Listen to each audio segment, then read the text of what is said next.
Hello प्यारे बच्चों, सभी को गुड मॉर्निंग।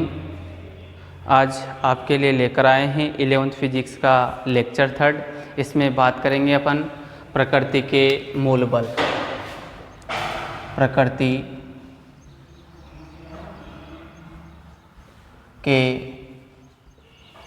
मूल बल। तो देखिए, यानी कि प्रकृति में होने वाले परिवर्तनों की व्याख्या के लिए जिन बल अभिधारणाओं का अध्ययन किया जाता है उन्हें प्रकृति के मूल बल कहते हैं। यहाँ प्रकृति में मूलतः 4 प्रकार के बल होते हैं। देखिए आप, नंबर 1 गुरुत्वाकर्षण बल।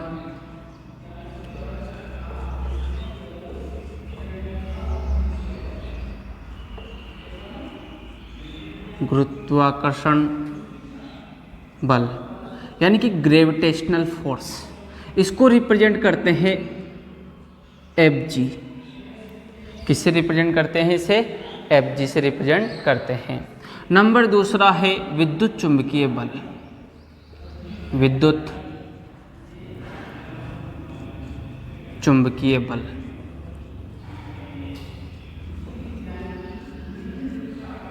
विद्युत चुंबकीय बल, इसे रिप्रेजेंट करते हैं Fe से, यानी कि इलेक्ट्रोमैग्नेटिक फोर्स।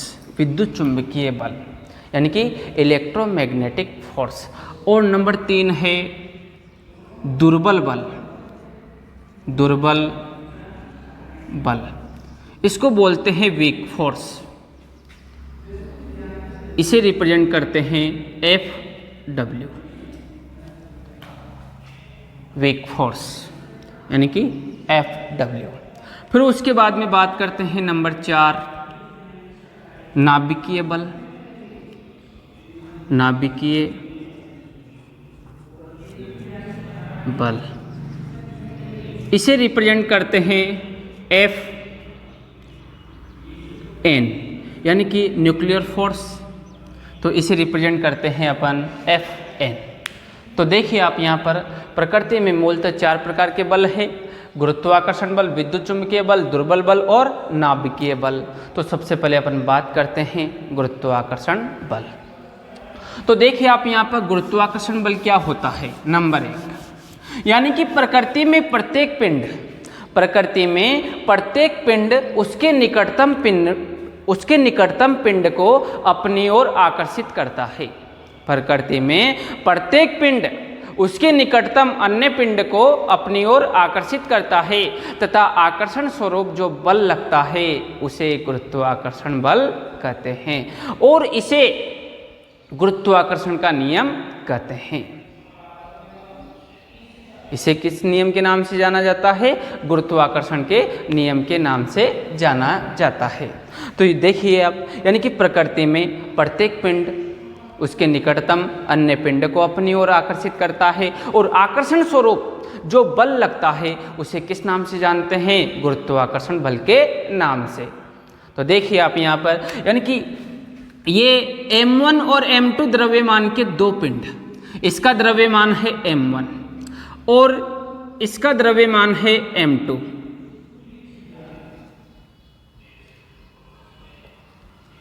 दोनों एक दूसरे से r दूरी पर स्थित है। तो इनके मध्य लगने वाला गुरुत्वाकर्षण बल निम्न बातों पर निर्भर करता है। इनके मध्य लगने वाला गुरुत्वाकर्षण बल निम्न बातों पर निर्भर करता है। देखिए आप, नंबर 1, यह गुरुत्वाकर्षण बल दोनों पिंडों के द्रव्यमानों के गुणनफल के समानुपाती होता है। यह गुरुत्वाकर्षण बल दोनों पिंडों के द्रव्यमानों के गुणनफल के समानुपाती होता है।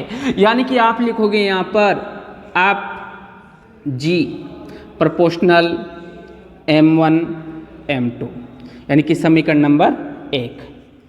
ठीक, यानी कि दोनों पिंडों के द्रव्यमानों के गुणनफल के समानुपाती होता है। कौन? यानी कि गुरुत्वाकर्षण बल। ठीक, उसके बाद में फिर यानी कि यह गुरुत्वाकर्षण बल दोनों पिंडों के मध्य दूरी के वर्ग के व्युत्क्रमानुपाती होता है। यह गुरुत्वाकर्षण बल दोनों पिंडों के मध्य दूरी के वर्ग के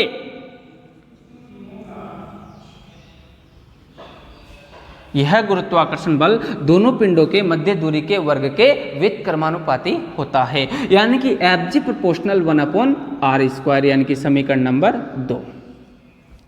फिर देखिए आप आगे, यानी कि समीकरण 1 व समीकरण 2 से, समीकरण 1 व समीकरण 2 से, तो समीकरण 1 और समीकरण 2 से क्या बनेगा, यानी कि Fg proportional m1 m2 upon r², Fg proportional m1 m2 upon r²।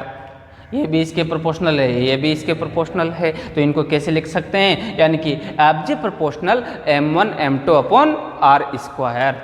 कैसे लिख सकते हैं इन्हें, यानी कि Fg proportional m1 m2 upon r²। अब देखिए यहाँ पर प्रोपोर्शनल का चिन्ह हटाएंगे अपन, यानी कि यहाँ पर समानुपाती का चिन्ह हटाएंगे, तो देखिए आप आगे Fg बराबर g m1 m2 upon r²। यहाँ g एक नियतांक है, देखिए यहाँ g एक नियतांक है,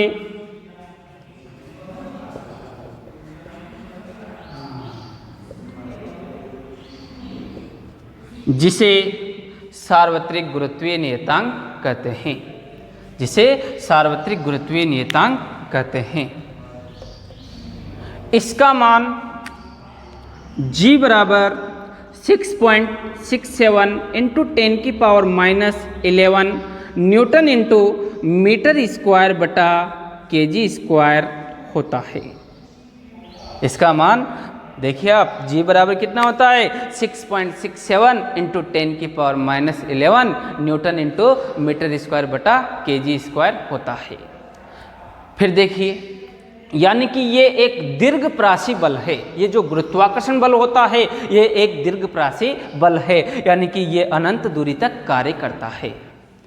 कहाँ तक कार्य करता है, ये अनंत दूरी तक कार्य करता है। देखिए आगे, दोनों पिंडों पर गुरुत्वाकर्षण बल बराबर किंतु विपरीत दिशाओं में कार्य करता है, चाहे पिंडों के द्रव्यमान कुछ भी हो, पिंडों के द्रव्यमान कुछ भी हो। देखिए आगे, यानी कि गुरुत्वाकर्षण बल अन्योन्य क्रियाओं का सबसे निर्बल बल होता है तथा उससे अधिक चुंबकीय बल तथा उससे भी अधिक विद्युत चुंबकीय बल और सबसे अधिक प्रबल बल नाभिकीय बल होता है। अब नंबर 2 बात करते हैं अपन विद्युत चुंबकीय बल, विद्युत चुंबकीय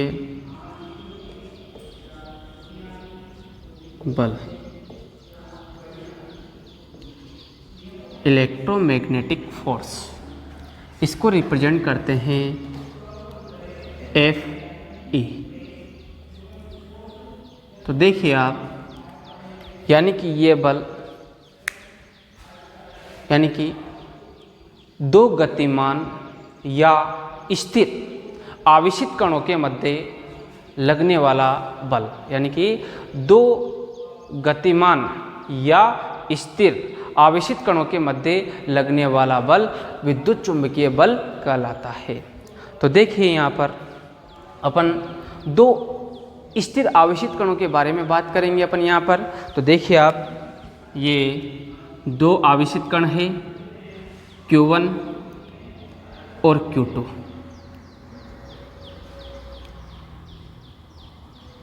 एक दूसरे से r दूरी पर स्थित है, एक दूसरे से कितनी दूरी पर स्थित है, r दूरी पर स्थित है।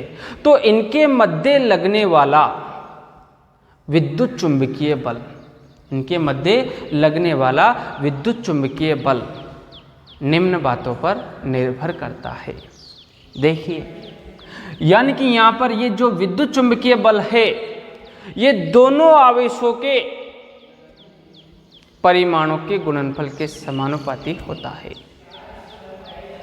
यानी कि यहाँ पर देखिए आप दो आवेशित कण हैं तो इनके बीच में या तो आकर्षण का बल लगेगा या प्रतिकर्षण का बल लगेगा, और ये जो बल होता है ये दोनों आवेशों के परिमाणों के गुणनफल के समानुपाती होता है तथा उनके मध्य दूरी के वर्ग के व्युत्क्रमानुपाती होता है।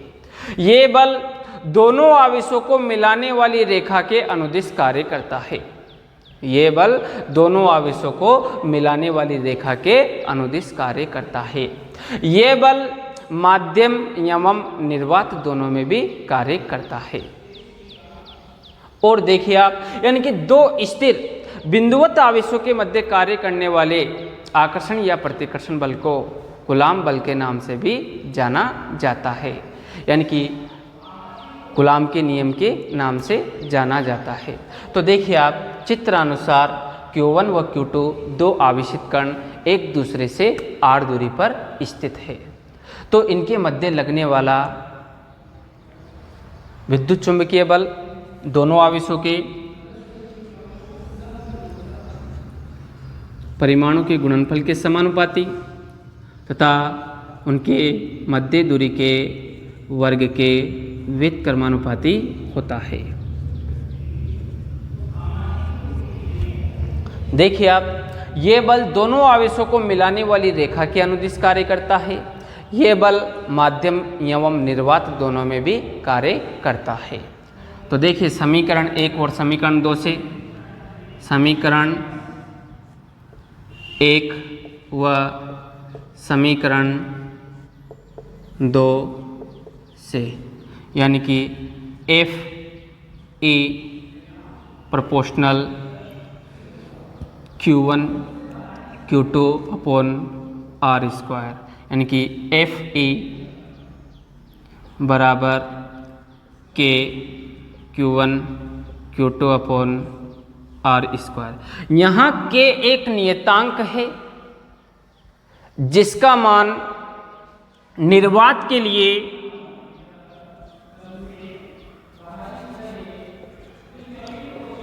यहाँ के एक नियतांक है जिसका मान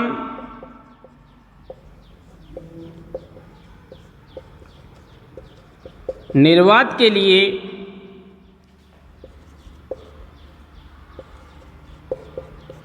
देखिए आप, जिसका मान निर्वात के लिए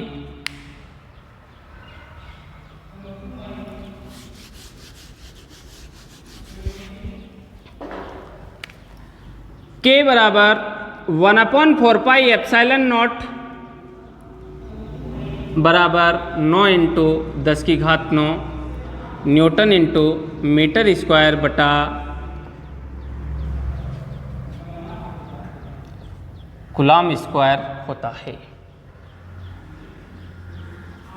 न्यूटन इंटू मीटर स्क्वायर बटा कूलाम स्क्वायर होता है, जहां एप्सिलॉन नॉट निर्वात की विद्युतशीलता कहलाती है, जिसका मान एप्सिलॉन नॉट बराबर 8.85 इंटू 10 की पावर माइनस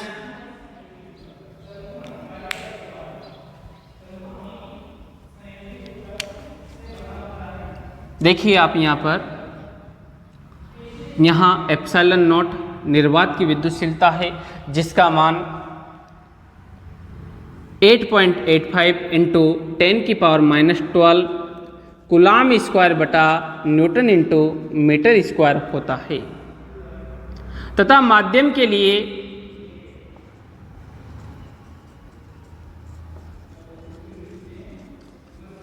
के बराबर 1/4 पाई एप्सिलॉन, जहां एप्सिलॉन माध्यम की विद्युतशीलता है, जहां एप्सिलॉन माध्यम की विद्युतशीलता है। विद्युत चुंबकीय बल की परास अनंत होती है, यानी कि यह बल भी अनंत दूरी तक कार्य करता है।